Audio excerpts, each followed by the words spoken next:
اعوذ باللہ من الشیطان الرجیم، بسم اللہ الرحمن الرحیم۔ الصلاۃ والسلام علیک یا سیدی یا رسول اللہ وعلی آلک وصحابک یا سیدی یا حبیب اللہ۔ بلغ العلا بکمالہ کشف الدجی بجمالہ حسنت جمیع خصالہ صلو علیہ وآلہ صلو علیہ وآلہ صلو علیہ وآلہ۔ خواتین و حضرات، امید ہے آپ سب خیریت سے ہوں گے۔ مدحت مصطفیٰ رمضان ٹرانسمیشن کی ایک اور خوبصورت ایپیسوڈ کے ساتھ آپ کا میزبان محمد طیب عثمانی آپ کی خدمت میں حاضر ہے۔ الحمدللہ اللہ کریم کا کرم ہے، اس کا فضل ہے کہ ہماری چند روزہ زندگی میں اس نے یہ پاک مہینہ ہمیں عطا فرمایا۔ اللہ کریم اس کی تمام برکتیں لوٹنے کی توفیق عطا فرمائے۔ حضرات محترم، آج 10 رمضان المبارک ہے اور آج یوم حضرت ختیجۃ الکبریٰ رضی اللہ تعالیٰ عنہا ہے۔ آج ہم نے آپ کی بارگاہ میں اسلام عقیدت پیش کرنا ہے۔ اللہ کریم آپ کے کروڑوں درجات بلند فرمائے اور آپ کا فیض ہم سب کو عطا فرمائے۔ خواتین و حضرات، آج کے ہمارے اس پروگرام میں ہمارے ساتھ جو مہمان موجود ہیں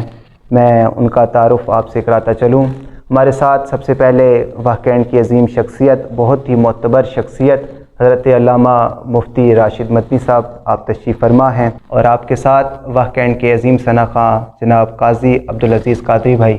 آپ آج کے پروگرام میں ہمارے ساتھ تشریف فرما ہیں۔ آج کے پروگرام کا آغاز تلاوت کلام پاک سے کرتے ہیں۔ میں قبلہ محمد مفتی راشد مدنی صاحب کی خدمت میں گزارش کروں گا کہ آپ تلاوت کلام پاک سے اس پروگرام کا آغاز فرمائیں۔ اعوذ باللہ من الشیطان الرجیم،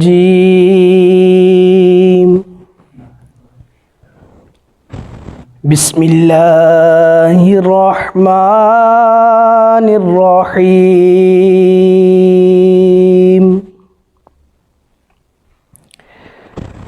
اِنَّا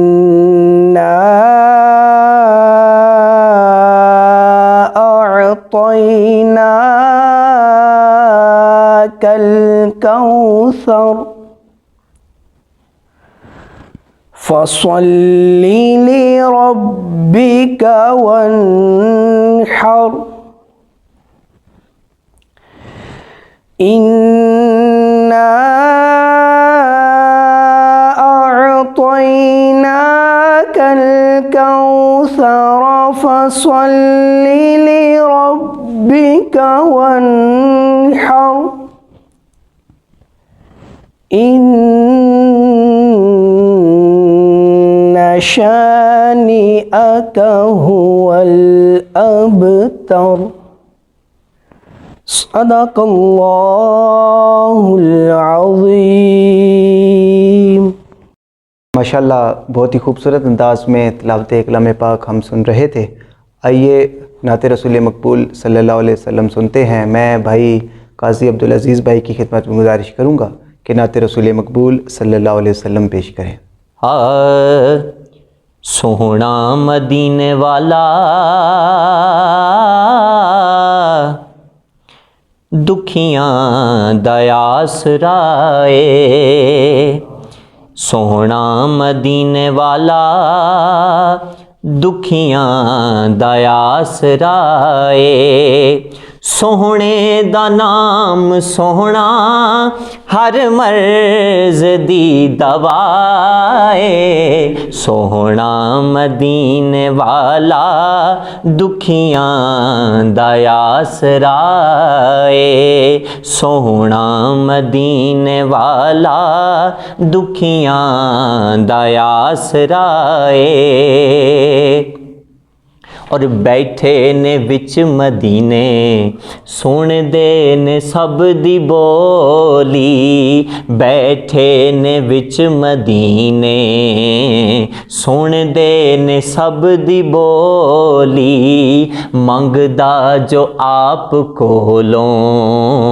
بھر دے نے آقا جھولی، در در تو او نہیں منگدا منگدا، در در تو او نہیں منگدا، سوہنے دا جو گدا اے، سوہنا مدینے والا دکھیاں دا آسرا اے سوہنا مدینے والا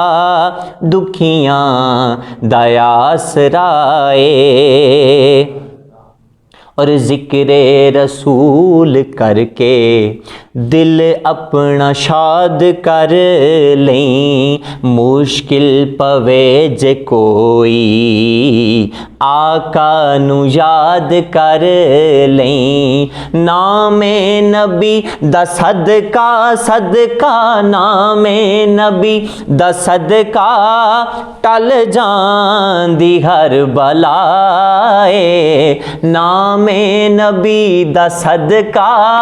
ٹل جان دی ہر بلائے سوہنا مدینے والا دکھیاں دا آسرا اے اور نام نبی دا رکھیا اللہ نے خود خیال نام نبی دا رکھیا اللہ نے خود خیال اے اذاناں وچ وی نالے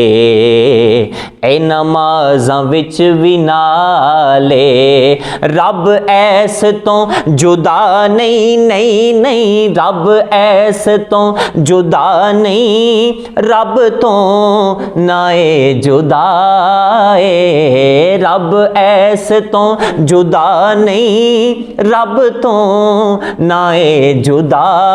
اے سوہنا مدینے والا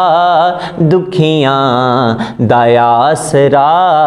اے سوہنے دا نام سوہنا سوہنا سوہنے دا نام سوہنا ہر مرض دی دوائے سوہنا مدینے والا دکھیاں دا آسرا اے ماشاءاللہ بہت ہی خوبصورت انداز میں نعت رسول مقبول صلی اللہ علیہ وسلم پیش فرما رہے تھے۔ اب میں قبلہ مفتی صاحب کی خدمت میں گزارش کروں گا کہ آپ اسلام عقیدت بحضور حضرت خدیجۃ الکبریٰ رضی اللہ تعالیٰ عنہ پیش فرمائیں۔ بسم اللہ الرحمن الرحیم الصلاۃ والسلام علیکہ یا رسول اللہ وعلی آلکہ وصحابکہ یا حبیب اللہ۔ بہت ہی مبارکباد کے مستحق ہیں خصوصاً صاحبزادہ طیب عثمانی کریمی صاحب اور ان کی مدحت مصطفیٰ کی پوری ٹیم کہ جو خصوصاً رمضان میں اور اس کے علاوہ بھی الحمدللہ ہم دیکھتے ہیں کہ یہ ہر بزرگ کی یاد کو کوشش کرتے ہیں منانے کی۔ اللہ تبارک و تعالیٰ ان کو بزرگوں کے ساتھ ایسے ہی جوڑے رکھے اور ان بزرگوں کا سایہ ہم پر سلامت رہے۔ آج ایک عظیم دن ہے 10 رمضان المبارک کا، حضرت خدیجۃ الکبریٰ رضی اللہ تعالی عنہ حضور جان عالم علیہ السلام کی محبوب ترین زوجہ۔ یہ وہ مبارک ہستی ہیں، یہ وہ مبارک خاتون ہیں جن کے ساتھ پیارے محبوب علیہ السلام کی رفاقت میں جو لمحات گزرے وہ اس قدر با وفا و با وقار ہیں کہ جب کتب تاریخ اور کتب احادیث کا ہم مطالعہ کرتے ہیں تو حیران رہ جاتے ہیں کہ جتنی محبت حضور جان عالم علیہ السلام نے حضرت خدیجۃ الکبریٰ سے کی اتنی محبت آپ نے اور کسی سے نہ کی۔ خود حضرت عائشہ، ہم ان کی سیرت اور ان کی باقی باتیں تو سنیں گے، حضرت عائشہ اس محبت کے تعلق کو یوں بیان کرتی ہیں کہ حضرت عائشہ فرماتی ہیں کہ ایک بار حضور جان عالم علیہ السلام بڑی کثرت سے ذکر کرتے حضرت خدیجۃ الکبریٰ کا، اور نہ صرف کثرت سے ذکر کرتے بلکہ جب بھی آپ کے پاس کوئی تحفہ آتا تو اپنے اس تحفے میں سے کچھ حصہ حضرت خدیجہ کی سہیلیوں تک بھجوایا کرتے۔ تو حضرت عائشہ کہتی ہیں کہ میں نے ایک بار رسول اللہ صلی اللہ علیہ وسلم سے عرض کیا کہ یا رسول اللہ آپ ان کا تذکرہ اتنا زیادہ کیوں فرماتے ہیں؟ تو حضور نے اور پھر حضرت عائشہ آگے کہتی ہیں کہ میں نے کہا کیا ان جیسا اور کوئی نہیں تھا؟ تو حضور نے بڑا خوبصورت جواب ارشاد فرمایا۔ حضور فرماتے ہیں کہ ہاں عائشہ وہ وہی تھیں ان جیسا کوئی نہیں تھا۔ تو بہرحال حضرت خدیجۃ الکبریٰ جو ہیں یہ ملکۃ العرب، ایسی خاتون کہ جن کو اس وقت میں عرب کی ملکہ، عرب کی شہزادی کہا جاتا، اور ایک لقب ان کا اس وقت بھی یہ مشہور تھا کہ یہ طاہرہ تھی، خدیجہ طاہرہ ان کا نام مشہور تھا۔ دو ان کے نکاح حضور جان عالم علیہ السلام سے پہلے ہوئے، دونوں جو زوج تھے ان کے وہ وفات پا گئے۔ ایک زوج سے ان کے ایک صاحبزادے تھے، دوسرے زوج سے ایک صاحبزادہ اور ایک صاحبزادی تھی۔ ایک ان کے صاحبزادے تھے حالہ، وہ جلد انتقال کر گئے، دو صاحبزادے ان کے رہتے تھے۔ پھر اس کے بعد انہوں نے ایک صاحبزادہ اور ایک صاحبزادی، انہوں نے شادی نہیں کی۔ کافی عرصہ بہت سے روسائے عرب نے، بہت سارے لوگوں نے ان کو پیغامات بھیجے، کیونکہ یہ بیسیکلی بہت بڑی تاجرہ تھیں، بہت بڑی تاجرہ تھیں، اتنی بڑی تاجرہ تھیں کہ کتب احادیث میں آتا ہے کہ حضرت خدیجہ الکبریٰ کا جب قافلہ شام کی طرف سفر کیا کرتا تھا تو اس وقت میں جتنے پورے قریش کے، یعنی اس مکے کے رہنے والے لوگوں کے جتنے سب کے اونٹ اس شام کے قافلے میں شامل ہوتے، تنہا حضرت خدیجہ کے اونٹ جو ہے وہ اس سے زیادہ ہوا کرتے تھے، اس قدر بڑی تاجرہ تھی۔ تو اس حوالے سے آپ کو بہت سارے لوگوں کی ضرورت بھی پیش آتی رہتی تھی۔ تو حضرت خدیجہ نے ایک بار رسول اللہ صلی اللہ علیہ وسلم سے عرض کیا کہ اپنے خادم کے ذریعے کہ آپ اس دفعہ میرے اس قافلے کی رہنمائی کریں، تو حضور نے یہ پیغام قبول فرمایا۔ حضور شام کو لے کر گئے۔ اس سفر شام میں جو کچھ واقعات رونما ہوئے وہ تو ایک الگ پورا چیپٹر ہے، پورا باب ہے، لیکن بہرحال جب واپس آئیں حضور جان عالم علیہ السلام اس قافلے کے ساتھ، تو حضرت خدیجہ نے آپ کو پیغام نکاح بھیجا اپنی ایک کنیز کے ذریعے۔ تو حضور نے اپنے چچا جناب ابو طالب سے اس کا ذکر کیا، تو پھر مشورہ کرنے کے بعد اس کو قبول کر لیا گیا، شادی ہوئی۔ اب یہاں پر جو بات بڑی غور طلب ہے وہ یہ ہے کہ اس سے پہلے ایک اتنی بڑی بزنس مین، اتنی بڑی تاجرہ جو اپنا وقت جو ہے وہ صرف دو چیزوں میں صرف کرتی تھیں، یا تو تجارت میں یا حرم مکہ میں تشریف لاتی اور ہمہ وقت ذکر و فکر میں مشغول رہتی۔ شادی سے پہلے، اسلام لانے سے پہلے بھی ان کا یہ عمل ہے کہ وہ حرم کو زیادہ ترجیح دیتی ہیں، یا بزنس کرتی ہیں یا حرم شریف کو ترجیح دیتی ہیں۔ تو اب جب شادی ہوئی تو شادی کے بعد انہوں نے اپنے شوہر کی خدمت میں اتنا وقت گزارا کہ اس شادی کے لمحے کے بعد کسی حدیث میں، کسی تاریخ کی کسی ایک باب میں بھی یہ بات نہیں ملتی کہ انہوں نے اپنی بزنس کی طرف توجہ دی ہو۔ بالکل کٹ آف ہو گئی دنیا سے، اور صرف ہمہ تن جو ہے وہ اپنے شوہر نامدار صلی اللہ علیہ وسلم کی خدمت میں لگ گئیں، اور اس قدر لگ گئیں کہ پھر حضور علیہ السلام کی جو 7 اولادیں ہیں وہ حضرت خدیجہ الکبریٰ کے بطن سے ہوئیں۔ 4 صاحبزادیاں اور 3 صاحبزادے حضرت خدیجہ الکبریٰ سے ہوئیں، اور پھر نہ صرف یہ 7 اولادیں حضرت خدیجہ کی، بلکہ اس کے علاوہ 2 صاحبزادے، ایک صاحبزادی اور ایک صاحبزادے ان کی پچھلی شادی سے، وہ بھی آپ نے اسی جو ہے وہ عرصے میں ان کی تربیت فرمائی۔ اور پھر اس کے بعد حضرت علی کرم اللہ تعالیٰ وجہ الکریم، یہ وہ رسول اللہ صلی اللہ علیہ وسلم کے چچا زاد بھائی بھی ہیں، آپ کے داماد بھی ہیں، اور حضور کے منہ بولے بیٹے بھی ہیں۔ حضرت خدیجہ الکبریٰ نے ان کی تربیت کی، کیونکہ حضرت علی نے جو اب آنکھیں کھولیں تو وہ آنکھیں رسول اللہ کی گود میں کھولیں، گھٹی بھی حضور نے پلائی، دودھ بھی پہلا حضور نے جو ہے وہ اپنے ہاتھوں سے ان کو پلایا، وہ دودھ کی جو رسم تھی وہ بھی ادا کی گئی۔ اور پھر اس کے بعد حضرت جناب ابو طالب سے رسول اللہ صلی اللہ علیہ وسلم نے حضرت علی کو لے لیا، اور پھر اس کی مکمل تربیت حضرت خدیجہ کے گھر میں ہوئی۔ اب آپ دیکھ رہے ہیں کہ یعنی 7 اولادیں خود حضور کی اپنی، 2 اولادیں حضرت خدیجہ کی پہلی، اور پھر ایک حضرت علی، یعنی 10 اولادوں کو حضرت خدیجہ پال رہی ہے۔ کون خدیجہ؟ وہ جنہوں نے اٹھ کر کبھی پانی نہیں پیا تھا، کبھی ان کے ہاں خدام اور کنیزوں کی کثرت ہوا کرتی تھی، لیکن جب رسول اللہ صلی اللہ علیہ وسلم کے ساتھ جڑ گئیں تو دنیا کی ہر آرائش کو تیاگ دیا۔ جو بندہ غریب ہو، پہلے سے غریب ہو، اس کا امیر ہو جانا اور پھر امیری میں زندگی گزارنا یہ آسان ہے، وہ کر سکتا ہے، لیکن جو پہلے اتنا امیر ہو کہ ہر گھنٹے، ان کی تاریخ میں لکھا ہے کہ ہر گھنٹے بعد سوٹ بدلتی تھی، ہر گھنٹے بعد اپنا جوڑا بدل لیا کرتی تھی، لیکن جب رسول اللہ کے ساتھ جڑیں تو روایت میں آتا ہے کہ جب جس وقت یہ صبح ایمان لائیں، صبح کے وقت رسول اللہ پر پہلی وحی تشریف لائی، آپ نے اعلان نبوت فرمایا، تو یہ جب ایمان لائیں تو صبح کے وقت ایمان لائیں، ظہر تک اپنا سارا مال حضور کی بارگاہ میں پیش کر دیا۔ جب ظہر میں مال پیش کیا تو رسول اللہ نے عصر نہ ہونے دی، عصر سے پہلے سارا مال تقسیم کر دیا۔ یہ وہ قربانی تھی جس قربانی کو کوئی شخص نہ اس سے صرف نظر کر سکتا ہے اور نہ اس سے بڑی قربانی ہو سکتی ہے، کیونکہ رسول اللہ صلی اللہ علیہ وسلم نے اپنی زندگی میں بارہا یہ بات ارشاد فرمائی کہ مجھے دو شخصوں کے مال نے بڑا فائدہ دیا ہے، ایک صدیق اکبر کے مال نے، دوسرا حضرت خدیجہ کے مال نے۔ ان کے مال نے اتنی تقویت پہنچائی، اور یہ ایک بار ایسا نہ ہوا کہ حضرت خدیجہ نے اپنا سارا مال دیا، کئی بار یہ واقعات حدیث میں کئی بار آئے ہیں کہ آپ نے اپنا سارے کا سارا کل کا کل مال، چونکہ خود تاجرہ تھیں تو تاجر جو ہے وہ 1 روپے سے 1 لاکھ کیسے بنانا ہے یہ بڑی آسانی سے سمجھتا ہے، تو وہ سارا مال پیش کر دیا کرتی، پھر ان کے پاس مال جمع ہو جاتا تو پھر رسول اللہ کو پیش کر دیا کرتی، یعنی کبھی پیچھے نہیں ہٹی۔ ایک بار ایسا ہوا کہ رسول اللہ صلی اللہ علیہ وسلم جو ہے وہ، یہ روایت مختلف 2 طرح سے آئی ہے، کنز العمال میں بھی اور بخاری شریف کے اندر بھی، کہ ایک بار ایسا ہوا کہ حضرت خدیجہ الکبریٰ جو ہے وہ کچن سے کھانا بنا کر نکلی، یہ کنز العمال کی حدیث ہے، کچن سے کھانا بنا کر نکلی، اور وہ خدیجہ جس کے کپڑے ہر گھنٹے بعد چینج ہوا کرتے تھے، آج اس خدیجہ کے کپڑوں پر پیوند لگا ہوا تھا۔ جب وہ کچن سے کھانا بنا کر کھانا لے کر اپنے سرتاج کی بارگاہ میں حاضر ہوئیں، کھانا پیش کرنے لگیں، تو رسول اللہ بڑے غور سے ان کو دیکھنے لگے، تو حضرت خدیجہ نے کہا کہ آپ کیا اتنے غور سے ملاحظہ فرما رہے ہیں؟ تو حضور نے فرمایا کہ جب آپ کچن سے نکلیں تو آپ کے نکلنے سے پہلے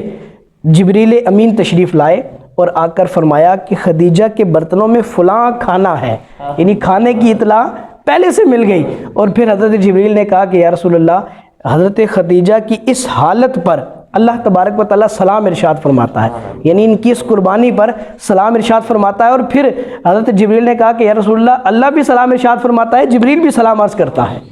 جبریل نے بھی سلام دیا، اور حضرت خدیجہ الکبریٰ کی یہی مختلف الفاظ کے ساتھ بخاری کے اندر روایت ہے کہ غار حرا میں جب حضور تشریف لے جایا کرتے تھے عبادت کے لیے، تو بعض اوقات کافی دن گزر جاتے، ایک دفعہ آپ تشریف لے کے گئے، کافی دن گزر گئے، واپس نہ آئے، تو اب چونکہ با وفا جو ہے وہ بیوی تھی، تو آپ جو ہے وہ کھانا بنایا، گرما گرم کھانا بنایا، اپنے سر پر رکھا اور چل پڑی۔ تقریباً جو ہے وہ ان کے گھر سے غار حرا کا جو تھا پہاڑ، وہ 3-3.5 کلومیٹر دور ہے، پیدل گئیں، اور پھر اس کے بعد پہاڑ کی اس چوٹی پر جہاں پر وہ غار موجود ہے وہاں تک پیدل جا کر حضور کی بارگاہ میں کھانا پیش کیا، تو وہاں پر بھی یہی بات اسی الفاظ کے ساتھ آئی ہے کہ حضور نے فرمایا کہ تمہارے آنے سے پہلے جبریل آئے اور انہیں آ کے بتایا کہ خدیجہ آپ کے لیے کھانا لے کر آ رہی ہیں، اور ان کی اس حالت پر اللہ سلام ارشاد فرماتا ہے یا رسول اللہ، جبریل بھی سلام عرض کرتا ہے اور آسمان کے سارے فرشتے بھی سلام عرض کرتے ہیں۔ یہ وہ مبارک لمحات تھے، یہ وہ مبارک جذبات تھے جو رسول اللہ صلی اللہ علیہ وسلم کی اس با وفا زوجہ محترمہ کے رسول اللہ کے لیے تھے، اور جتنا عرصہ آپ جو ہے وہ ان کے ساتھ اس متصل رہیں، آپ نے کبھی بھی جو ہے وہ آپ سے کوئی اس طرح کی بات صادر نہ ہوئی، بلکہ خود رسول اللہ فرماتے ہیں کہ میں جب بھی کسی بھی غم سے دو چار ہو کر، ظاہر ہے انسان باہر جاتا ہے تو بعض اوقات باہر سے کوئی ایسی چیز ملتی ہے جو تکلیف پہنچاتی ہے، تو آپ فرماتے ہیں کہ جب بھی میں گھر آتا تو خدیجہ کے الفاظ مجھے تسلی دیا کرتے۔ تو اس میں سبق ہے ہماری ماؤں بہنوں کے لیے بھی کہ جن کے شوہر دنیا میں موجود ہیں، وہ اپنے شوہروں کے ساتھ اس قدر، جب وہ گھر سے باہر سے جب وہ واپس گھر پہنچے تو اس کا استقبال کریں، اگر گھر میں کوئی معاملہ ہوا بھی ہے تو اس کو اس طریقے سے بیان کریں کہ پہلے شوہر کی تکلیف دور ہو، پہلے شوہر کا غم دور ہو، پھر اس کے بعد تسلی کے ساتھ آتے ہی اس کو جناب باتیں سنانی شروع کر دیں، جی تمہاری ماں نے یہ کیا تو تمہاری بہن نے یہ کیا تو فلاں نے یہ کیا، تو اس طرح سے معاملات بگڑتے ہیں۔ حضرت خدیجہ الکبریٰ کی سیرت جو ہے وہ ہمیں یہ درس دیتی ہے کہ ہمیں یہ معاملات جو ہے وہ اچھے طریقے سے چلانے چاہیے اور اپنے شوہروں کی زیادہ سے زیادہ خدمت کرنی چاہیے، کہ نہ صرف حضرت خدیجہ الکبریٰ نے بلکہ ان کے پورے خاندان نے، یعنی حضور علیہ الصلوۃ والسلام سے ان کی جتنی اولادیں ہوئیں، ہر ایک کی سیرت اگر آپ اٹھا کر دیکھیں، سب کی ظاہر یہاں پر بیان کرنا جو ہے وہ ٹائم بھی نہیں ہے اتنا، تو سب کی سیرت اگر آپ اٹھا کر دیکھیں تو ہر ایک صاحبزادی نے اور ہر ایک صاحبزادے نے بڑا دکھ جھیلا، بڑا جو ہے وہ غم دیکھا۔ جس طرح کہ حضرت سیدہ زینب حضور علیہ الصلوۃ والسلام کی سب سے بڑی صاحبزادی، ان کی جو ایک شہزادی تھیں وہ حضور جان عالم علیہ الصلوۃ والسلام کو بہت پیاری تھیں، یعنی حضور کی سب سے بڑی نواسی، وہ اس قدر پیاری تھیں کہ وہ ایک خوبصورت واقعہ ہے، بخاری شریف میں لکھا ہے کہ حضور علیہ الصلوۃ والسلام جب مسجد میں نوافل پڑھنے کے لیے تشریف لاتے تو آپ ان کو اپنی گود میں اٹھا لیتے، جب قیام میں ہوتے تو گود میں اٹھا لیتے، جب رکوع سجدے میں جاتے تو اپنے پاس کھڑا کر لیتے، جب تشہد میں بیٹھتے تو اپنی گود میں بٹھا لیتے، پھر جب قیام میں آتے تو پھر اپنی گود میں اٹھا لیتے۔ اس قدر یعنی محبت بھرے لمحات آپ نے گزارے۔ تو بہرحال حضرت سیدہ زینب آپ کو اذیت دی گئی کہ آپ حاملہ تھیں، اور اس ایک بدبخت نے جو ہے وہ آپ جس گھوڑے پر تشریف فرما تھی اس گھوڑے کو نیزہ مارا، اور آپ اس گھوڑے سے نیچے تشریف لائیں، اور اسی تکلیف میں آپ کا انتقال ہو گیا۔ اور وہی شخص جب رسول اللہ کے پاس فتح مکہ والے دن آیا اپنے چہرے پر کپڑا ڈال کر، تو اس نے جب کپڑا ڈالا ہوا تھا تو رسول اللہ سے کہتا ہے، یا رسول اللہ کیا کوئی شخص آپ کا کتنا ہی بڑا دشمن ہو، کیا آپ اس کو بھی معاف فرما دیں گے؟ تو سرکار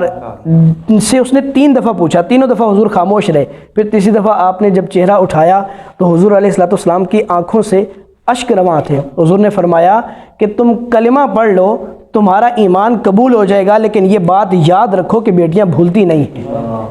یہ مطلب وہ شخص یہ سمجھ رہا تھا کہ شاید مجھے حضور جانتے نہیں ہیں، لیکن حضور اپنی بیٹی کو بھولے نہیں تھے۔ پھر اس کے بعد دوسری 2 صاحبزادیاں جب حضور نے اعلان نبوت فرمایا تو دوسری 2 صاحبزادیوں جو ہے ان کی نسبت جو طے تھی وہ ابو جہل کے بیٹوں سے تھی۔ تو اس نے کہا کہ آپ یا تو یہ نبوت کا کام چھوڑ دیجئے ورنہ میں آپ کی بیٹیوں کو چھوڑ دوں گا۔ تو حضور نے فرمایا کہ تو جو چاہتا ہے تو کر لے، لیکن میں یہ کام نہیں چھوڑوں گا۔ تو پھر اس نے ان کی بیٹیوں کو، کسی کی بیٹی کو اگر کسی کی نسبت ٹوٹ جائے، منگنی ٹوٹ جائے تو کس قدر دکھ ہوتا ہے یہ وہی جانتا ہے۔ تو سرکار علیہ الصلوۃ والسلام نے بڑے ہی جو ہے وہ اس طرح کے غم، اور سرکار کے سارے قبیلے نے، کوئی ایک شخص کسی ایک کے بارے میں ہم کہیں جی فلاں کو غم بڑا ملا، تو سب کو غم اتنے ملے کہ ان غموں کا شمار نہیں۔ پھر حضرت خدیجہ الکبریٰ کی خود زندگی مبارک آپ دیکھیں کہ جو 3 سال وہ محصوری میں حضور نے گزارے، اور اس 3 سال کے عرصے میں حضرت خدیجہ الکبریٰ بالکل حضور علیہ الصلوۃ والسلام کے ساتھ بالکل ڈھال بن کر کھڑی رہیں، کیونکہ اس میں وہ وقت بھی آیا کہ جب اس مبارک جماعت کو جو اس گھاٹی کے اندر محصور تھی، جس کو ہم سوشل بائیکاٹ کہتے ہیں، کوئی دانہ، ایک دانہ بھی اس خوراک کا وہاں نہ پہنچنے دیا جاتا تھا، پانی کا ایک قطرہ نہ جاتا تھا، اس دور میں جب لوگ جو ہے وہ کھجور کی چھالیں اور درختوں کے پتے کھا کر گزارا کرتے تھے، حضرت خدیجہ الکبریٰ نے اس وقت وہ وفا شیاری دکھائی کہ لوگ حیران رہ گئے کہ اتنی با وفا زوجہ بھی ہو سکتی ہے، اس قدر خدمت گزار زوجہ بھی ہو سکتی ہے، کہ حضور کے سارے غم جو ہے وہ حضور کو بھلا دیے گئے۔ اور پھر یہ چونکہ ظاہر ہے بطور انسان حضرت خدیجہ الکبریٰ نے اس 3 سال کے عرصے میں بڑی جو ہے وہ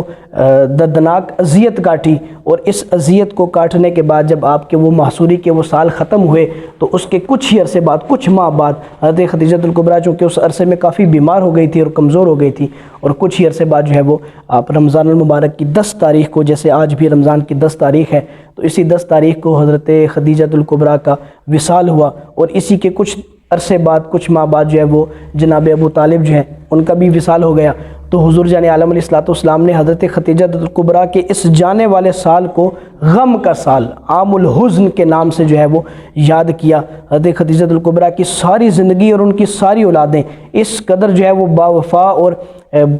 وفا شیار قسم کی گزری ہیں کہ ان کی مثال نہیں ملتی۔ اللہ تبارک و تعالی ہمیں حضرت خدیجہ الکبریٰ کی اس وفا والے اس پورے واقعے اور اس کی پوری زندگی کی جو ہے مثال اپنی زندگی کے اندر قائم کرنے کی توفیق عطا فرمائے، اور ہمیں بھی سرکار علیہ الصلوۃ والسلام کے ساتھ مخلصانہ زندگی گزارنے کی توفیق عطا فرمائے۔ آمین بجاہ نبی الامین، وآخر دعوانا ان الحمدللہ رب العالمین۔ انشاءاللہ سیرت مبارکہ حضرت خدیجہ الکبریٰ رضی اللہ تعالیٰ عنہ ہم سب نے سماعت فرمائی۔ اللہ کریم آپ کے کروڑوں درجات بلند فرمائے اور آپ کے نقش قدم پر چلنے کی توفیق عطا فرمائے۔ آخر میں ہم منقبت شریف قاضی عبدالعزیز قادری صاحب کی بارگاہ میں گزارش کروں گا کہ آپ حضرت خدیجہ الکبریٰ رضی اللہ تعالیٰ عنہ کی بارگاہ میں منقبت شریف پیش فرمائیں۔ آج کے دن کی مناسبت سے جو آج کا ٹائٹل ہے اسی حوالہ سے ایک خوبصورت کلام منقبت زوجہ رسول مادر بطول سیدہ خدیجہ الکبریٰ سلام اللہ علیہا، اور یہ کلام لکھا ہوا ہے فیصل حسن رضا خان فاضل بریلی آپ کا۔ میرے رسول کی زوجہ خدیجہ الکبریٰ، میرے رسول کی زوجہ خدیجۃ الکبریٰ، میرے رسول کی زوجہ خدیجۃ الکبریٰ، شرف خدا نے یہ بخشا خدیجۃ الکبریٰ، شرف خدا نے یہ بخشا خدیجۃ الکبریٰ، ہیں آپ مومنہ دین مصطفیٰ پہلی، ہیں آپ مومنہ دین مصطفیٰ پہلی، فدائے سید والا خدیجۃ الکبریٰ، فدائے سید والا خدیجۃ الکبریٰ، شرف خدا نے یہ بخشا خدیجۃ الکبریٰ، خدا کے دین پہ لٹایا جو مال تھا سارا، خدا کے دین پہ لٹایا جو مال تھا سارا، عرب کی آپ ہیں ملکہ خدیجۃ الکبریٰ، عرب کی آپ ہیں ملکہ خدیجۃ الکبریٰ، شرف خدا نے یہ بخشا خدیجۃ الکبریٰ، نبی کی ساری ہی ازواج میں یقیناً ہیں، نبی کی ساری ہی ازواج میں یقیناً ہے، مقام آپ کا اعلیٰ خدیجۃ الکبریٰ، مقام آپ کا اعلیٰ خدیجۃ الکبریٰ، شرف خدا نے یہ بخشا خدیجۃ الکبریٰ، ہاں جو آیا وقت کٹھن دین کی اشاعت میں، جو آیا وقت کٹھن دین کی اشاعت میں، دیا نبی کو دلاسا خدیجۃ الکبریٰ، دیا نبی کو دلاسا خدیجۃ الکبریٰ، شرف خدا نے یہ بخشا خدیجۃ الکبریٰ، نگاہ لطف ہو فیصل حسن پہ کیجے کرم، نگاہ لطف ہو فیصل حسن پہ کیجے کرم،